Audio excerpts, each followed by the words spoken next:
Hey guys, it's Claude, and sadly, this is our last Worlds Collide Keyforge deck. Don't worry, the set's going to come out very soon, so we'll have a whole bunch of these to open up starting next month.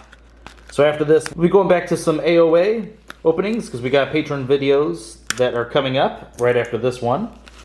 Alright, so before we actually check this out, let's do some sort of mojo here. I want to see a new house.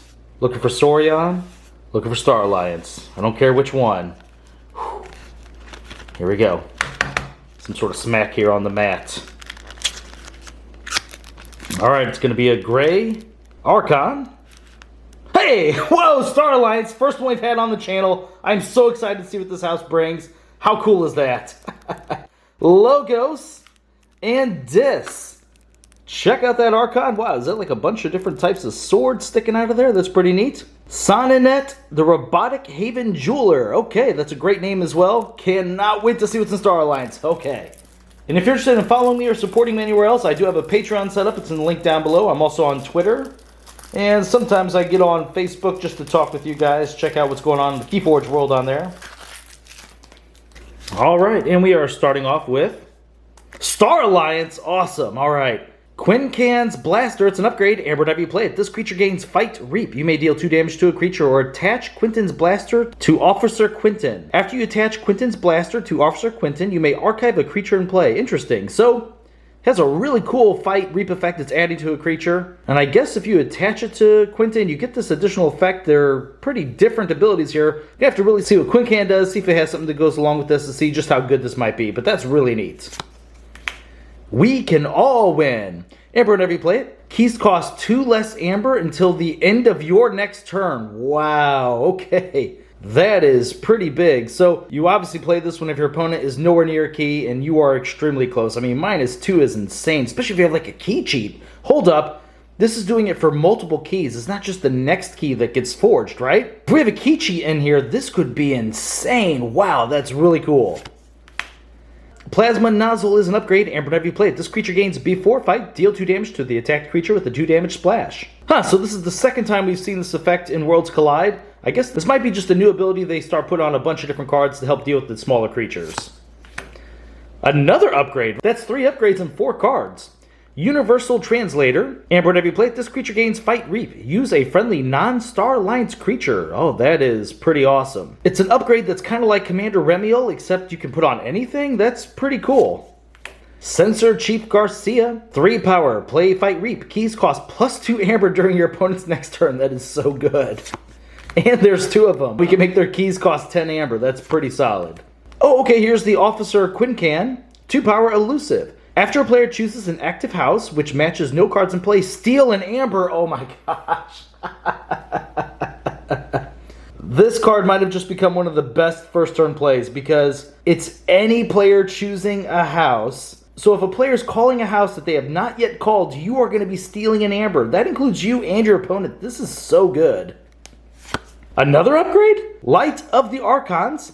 Amber, whenever you play it, this creature gets +1 power and +1 armor for each upgrade attached to it. So thanks to all the other upgrades in here, we could make a creature really big. Giving a creature more power is really useful, but the armor is really what is going to make a creature stay on the board longer, so that's really neat. But I kind of want to see some more creatures. We only have 3 creatures so far, so come on, creatures. Feel free to join us. Here we go. Explo Rover, 3 power Skirmish. May be played as an upgrade instead of a creature with the text, this creature gains Skirmish. So this is another upgrade we can put on a creature. So I guess if there's something we really want to protect, having all those upgrades plus this creature with a Light of the Archons can turn a really abusive creature into something amazing. And we have a second Explo Rover. Com Officer Kirby, 3 power, play Fight Reap. You may play a non-Star Alliance artifact, upgrade, or action card this turn. This is actually better than Quant that we opened in Logos the other day. He could play a non-Logos action card. This guy actually gets to play actions, artifacts, and upgrades of non-Star Alliance. That's going to hit a lot more often and is just a great effect. Okay, another creature. Arms Master Molina, 4 power, Hazardous 3. Each of Armmaster Molina's neighbors gains Hazardous 3. This is just another great way to protect your smaller creatures. Alright, now we're on to Logos. It's Reassembling Automaton. 3 power. Destroyed. If you have any other creatures in play, instead of destroying Resembling Automaton, fully heal it, exhaust it, and move it to a flank. If we have something that abuses destroying creatures like maybe Bouncing Death Quark and so on and so forth, this could be really good. It lets the effect just keep going on and on again. That's really awesome. Mini Group Think Tank. 3 power, 2 armor. Play, fight, reap. Deal 8 damage to a creature that shares a house with 2 of its neighbors. A card like this existing is going to make it where you always want to separate all your creatures as you play them. Always like divide them up among flanks, because this thing is insane. 8 damage to a creature. If we have a way to move our opponent's creatures around in combination with this thing can take out anything. Anomaly Exploiter. It's an artifact. Action. Destroy a damaged creature. Like that card. Twin Bolt Emission. Amber, whenever you play it, deal 2 damage to a creature and deal 2 damage to a different creature. Titan Guardian, 5 power, 1 armor, taunt. Destroyed. If Titan Guardian is not on a flank, draw 2 cards. That is so good. How many times will this guy be on a flank because he's protecting 2 other creatures? If you've ever played with Duma, you know just how big having 2 more cards for your next turn is. That's really nice. Hollow Gramophone artifact. Amber, whenever you play it, action, ward a creature. We saw this in another one of our decks. And we also had 2 of them in that one as well. Interesting. Hapsis is 5 power. After an enemy creature is destroyed fighting Hapsis, ward Hapsis and draw a card. Saw this card before. I am a big fan of this guy. Igor, 2 power. Play. Look at the top 3 cards of your deck. Add 1 to your hand and discard the others. Big fan of the card cycling. Cutthroat Research. Amber, whenever you play it, steal 2 amber if your opponent has 8 or more. A lot of times you're just cycling this for the 1 amber. If your opponent knows this card is in your deck, it's very rare they're going to go to 8 or more amber. And we have a second one of those that's just going to be an amber card. Oh gosh, a third one. Once again, it's an okay card, but at least you know you never ever have to hold on to it because you always have another one waiting for you. Now we're on to Dis. It's Hecatomb. 1 amber whenever you play it. Destroy each Dis creature. Each player gains 1 amber for each creature they control that was destroyed this way. I'm a big fan of this card. I especially love it if we're the only player that has Dis, because this can just be a huge, big amber gain. And sometimes our disc creatures have destroyed effects we want to take advantage of. So just being able to play this card, get the amber off them, and get those destroyed effects is just really good. Soul Fiddle, it's an artifact. Action, enrage a creature. So for those of you unfamiliar with what enrage does, it puts a token on the creature, and that creature can't take any other actions until they fight. So they have to fight first before they can do anything else. That gets rid of all enrage tokens on them. So you put this on one of your opponent's really good reapers, one of their elusive creatures, and basically it's useless. They're going to have to fight into one of your creatures. Hopefully that creature dies then. Pretty good. Snag, 5 power, fight. Your opponent must choose the house of the creature Snag fights as their active house on their next turn. Not quite as good as Control the Weak, but anyone who has played against or with Control the Weak knows just how powerful this effect can be. This card's value is unknown at this point in time, but that is really neat. Library of the Damned, it's an artifact. Action, archive a card.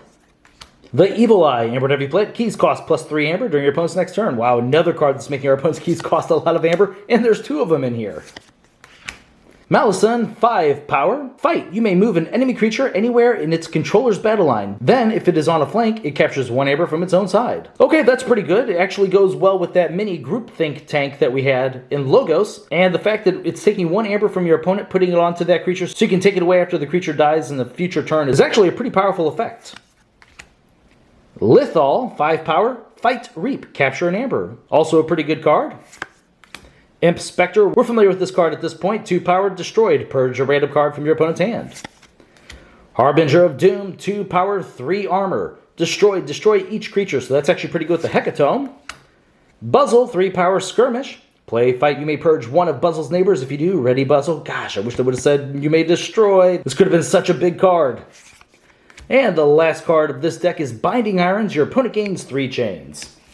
Alright, so there's quite a few different synergies we have in here. Especially inside of Dis, the Hecatomb, being able to pull off some of these destroyed effects is going to be big. This suddenly becomes a board wipe in conjunction with the Hecatomb there. But alright, let's get up the amber first.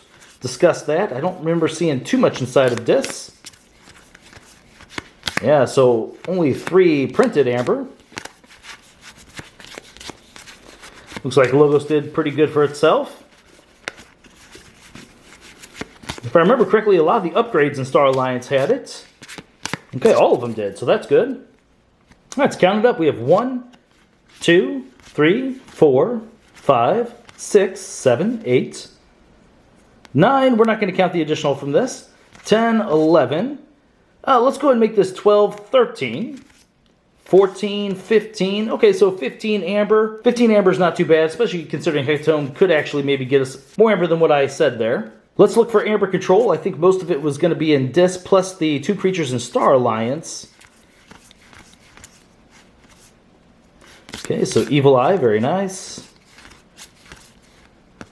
Lithal was great. Malison is doing a little bit of that.